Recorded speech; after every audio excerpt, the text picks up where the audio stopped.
예배를 드리시는 구성교회 교회 모든 교우분들 삶에 그리스도의 평안이 가득하시기를 주님의 이름으로 축복합니다.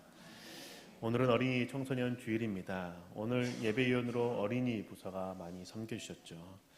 오늘 말씀은 우리 아이들도 좀 들을 수 있도록 평소보다 짧게 전하고자 합니다. 질문을 하려고 하는데요. 예수님이 우리에게 지켜야 된다라고 가르쳐준 율법, 명령 무엇이 있습니까?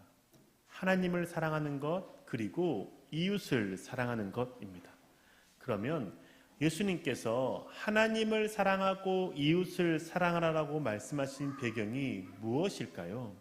왜 그렇게 말씀해 볼까요? 오늘 함께 생각해 보기를 원합니다. 옛날에 예수님이 이 땅에 오셔서 사실 때에 하나님을 믿는 집단이 크게 두 집단으로 나뉘어져 있습니다. 우리가 지난주에 살펴봤죠. 지금으로 비하면 성당과 교회처럼 하나님을 믿는데 서로 다른 모습으로 믿는 것이라고 생각해 볼 수 있습니다. 한 집단은 그때 당시에 그 한 집단은 천국이 없다고 믿었습니다. 그래서 이 땅에서만 잘 살면 된다라고 믿었고 그게 최고의 복이라고 생각했습니다. 그래서 이 땅에서 잘 살기 위해서 세상과 타협합니다. 권력을 잡은 사람들에게 잘 보이기 위해서 불법을 행하는 것 괜찮았습니다. 조금 눈을 감고 이 세상에서 성공하면 그게 하나님의 복이라고 믿은 것이죠. 그래서 이들은 예수님께 부활이 없고 천국이 없다라고 말하면서 주장합니다. 자신의 믿음이 맞음을 예수님을 통해서 확인받고 싶은 거죠.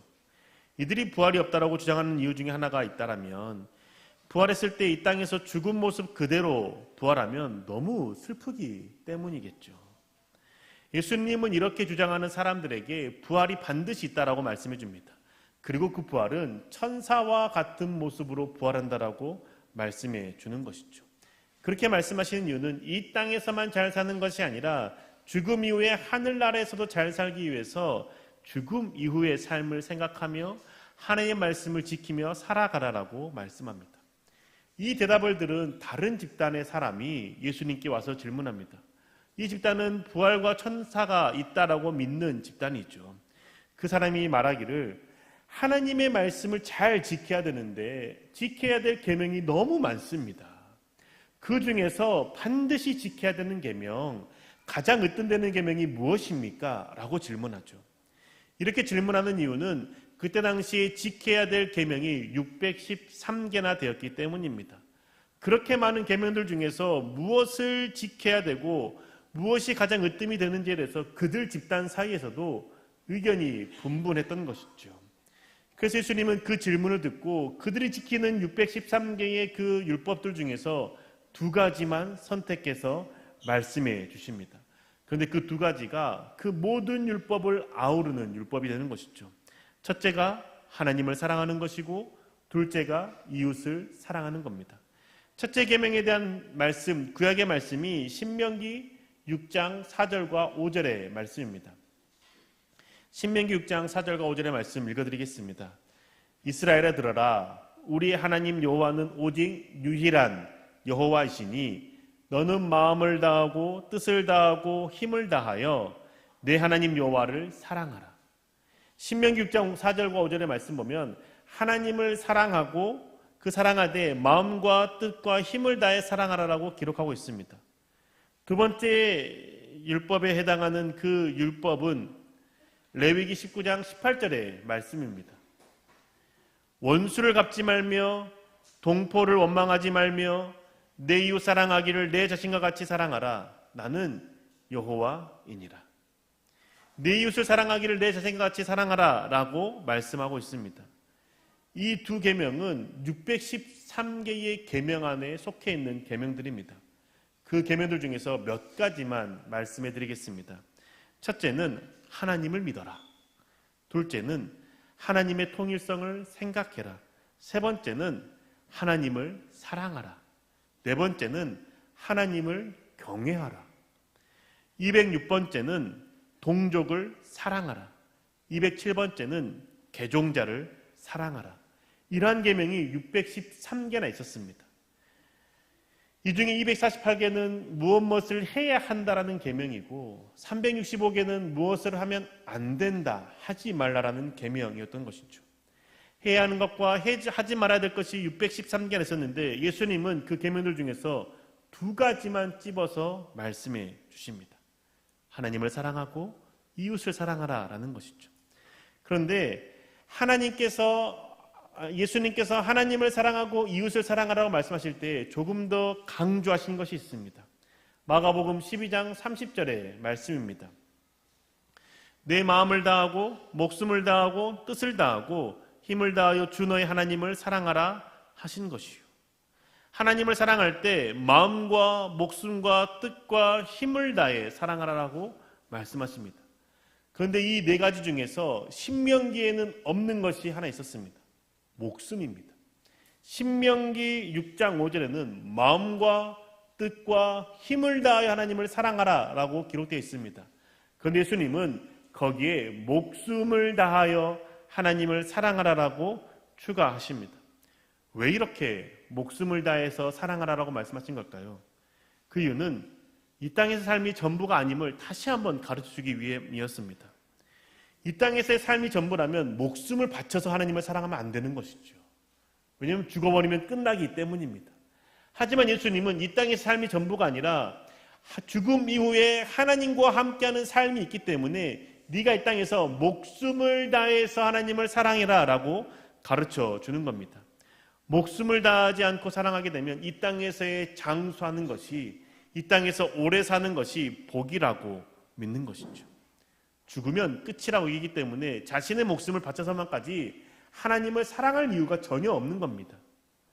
그런데 주님은 그게 다가 아니라고 가르쳐 주시는 것이죠. 죽음 이후에 심판과 상급이 있음을 알려줍니다. 그 땅 가운데 목숨을 다해서 하나님을 사랑하는 자가 영원히 살 수 있음을 가르쳐 주는 것이죠.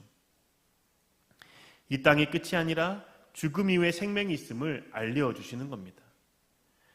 하나님을 정말 사랑하며 살아갈 때에 자신의 목숨도 아낌없이 바치며 사랑하는 자, 그게 영원한 생명을 누릴 수 있는 자라는 것을 주님이 가르쳐 주십니다.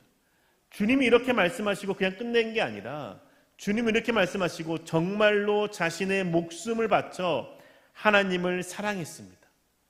하나님을 사랑하기 때문에 하나님께서 말씀하신 것, 네가 내 백성들의 죄를 짊어지고 죽어라 라는 그 말씀에 죽으신 것이죠. 이 땅에 살았던 모든 사람들 중에 다른 사람의 죄를 대신해서 죽으러 왔다라고 말하는 사람은 한 명도 없었습니다. 오직 예수님만이 내가 세상에 죄를 지고 죽겠다라고 말씀하신 유일하신 분이었던 것이죠. 어떤 다른 성인들도 내가 다른 사람의 죄를 대신해서 죽기 위해서 이 땅 가운데 왔다, 내가 다른 사람들의 죄를 대신해서 죽는다라고 말씀하신 분이 없습니다. 말할 수조차 없었던 것이죠. 그런데 예수님은 하나님의 명령이기 때문에, 하나님이 말씀하셨기 때문에 실제로 이 땅에서 자신의 죄가 없음에도 불구하고 우리의 죄를 대신 지고 죽으셨던 것이죠. 자신의 생명을 바쳐 하나님을 사랑한 겁니다. 하나님을 죽기까지 사랑한 그 모습 하나님이 보시죠. 그리고 어떻게 하셨습니까? 죽음 가운데서 살리셨습니다. 예수님의 부활해서 하늘 보좌 우편에 영원히 살아계시는 분이 되시는 것이죠. 예수님은 생명을 다해 하나님을 사랑했을 때 그 생명이 끝나버리는 것이 아니라 영원히 사는 생명을 얻는다는 것을 이 땅 가운데서 보여주신 겁니다. 우리는 이 사실을 깊이 생각해야 되는 것이죠. 혹시 죽음이 두려운 분이 계십니까? 근데 죽음은 하나님 곁으로 가는 문에 불과합니다.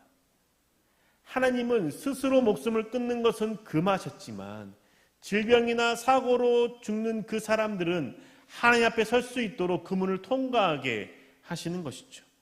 죽음으로 모든 생이 마감되고 끝나는 것이 아니라 이 땅에서의 삶만이 끝나는 것이고 하나님 곁에서 새로운 삶을 살게 되는 것을 주님이 가르쳐 주시는 것이죠.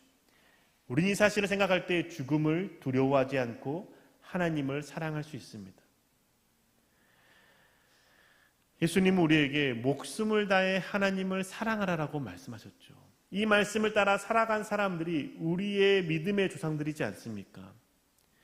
실제로 관악구에 있는 삼성산 선지에 가면 기회박해로 인해서 순교한 선교사님들을 만나볼 수가 있습니다.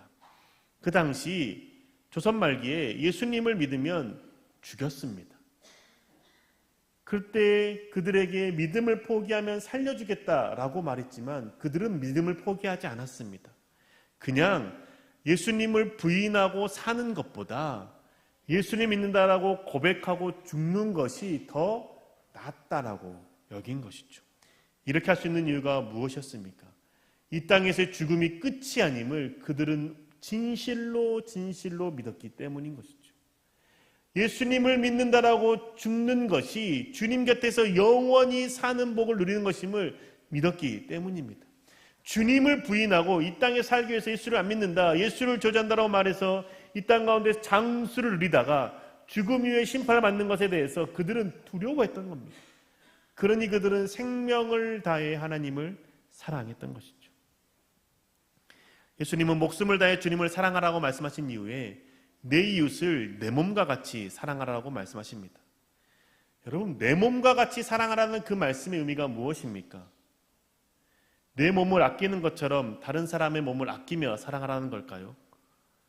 그러면 내 몸을 덜 사랑하는 사람은 다른 사람을 덜 사랑해도 되는 겁니까? 예수님께서 이웃을 내 몸과 같이 사랑하라고 말씀하신 것은 단순히 내 몸을 아끼고 내 몸을 사랑하고 내 몸을 대하는 태도처럼 상대방을 사랑하라고 말씀하신 것이 아닙니다. 하나님을 목숨을 다해 사랑하는 사람은 내 안에 계시는 예수 그리스도를 발견하게 되는 것이죠. 내가 그리스도와 함께 죽고 그리스도와 함께 사는 것의 그 의미를 깨닫게 되는 겁니다. 그러면 내 몸을 사랑하는 것 같이 사랑하라고 말씀하시는 것은 내 안에 계신 예수 그리스도를 사랑하는 것처럼 남을 사랑하라고 말씀하는 것으로 우리는 이해할 수 있다는 겁니다. 그래서 주님은 두 번째 계명에 대해서 이렇게 말씀하신 겁니다. 마가복음 12장 31절의 말씀입니다. 둘째는 이것이니 내 이웃을 내 자신과 같이 사랑하라 하신 것이라 이보다 더 큰 계명이 없느니라. 이보다 더 큰 계명이 없다라고 말씀하는 겁니다. 하나님을 사랑하는 것과 이웃을 내 몸과 같이 사랑하는 것이 동일하다라고 말씀하는 것이죠. 어떻게 하나님을 사랑하는 것이 이웃을 사랑하는 것과 동일할 수가 있습니까? 주님은 그 진리를 가르쳐 주는 겁니다.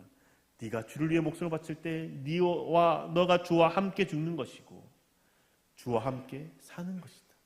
네 안에 계신 예수 그리스도를 사랑하는 것처럼 네 몸을 사랑하는 것처럼 다른 사람을 이웃을 사랑하라라고 말씀하는 것이죠. 그러니 내 안에 계신 하나님을 사랑하는 것이 이웃을 사랑하는 것과 같고 눈에 보이지 않는 하나님을 사랑하는 것과 같다라고 주님께서는 가르쳐 주시는 겁니다.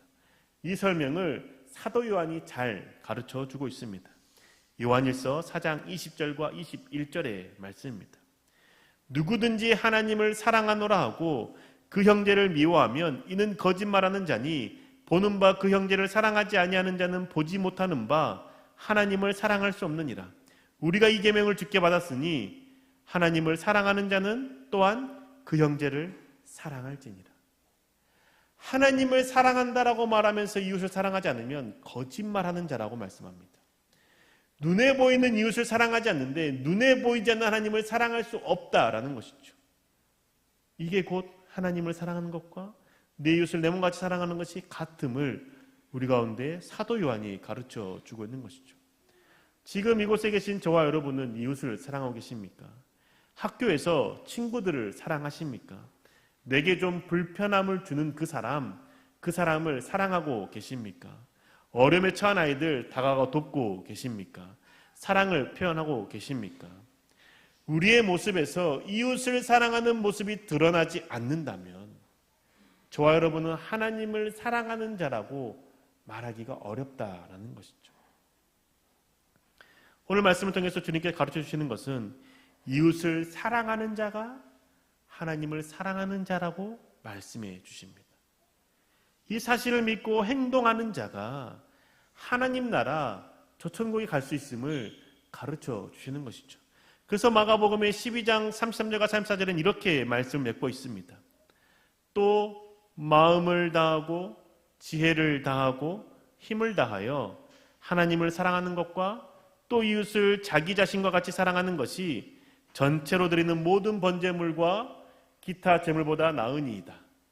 예수께서 그가 지혜 있게 대답하심을 보시고 이르시되 내가 하나님 나라에서 멀지 않도다 하시니 그 후에 감히 묻는 자가 없더라. 마가복음 12장 33절과 34절에 뭐라고 말씀합니까?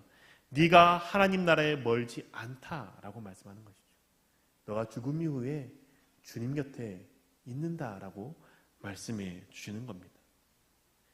사랑하는 고창교회 교회 여러분, 하나님을 사랑하며 살아갑시다.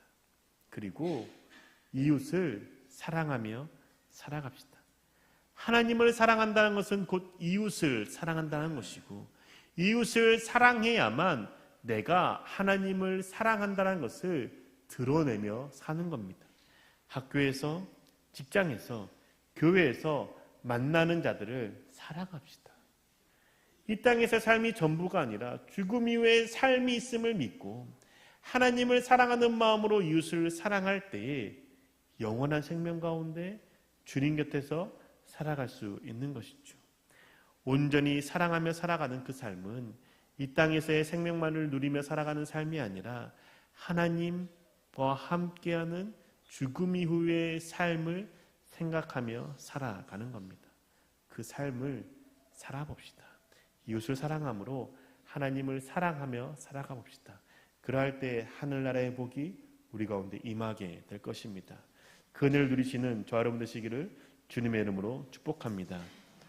기도하겠습니다. 주님 우리의 삶의 주인 되심을 고백합니다.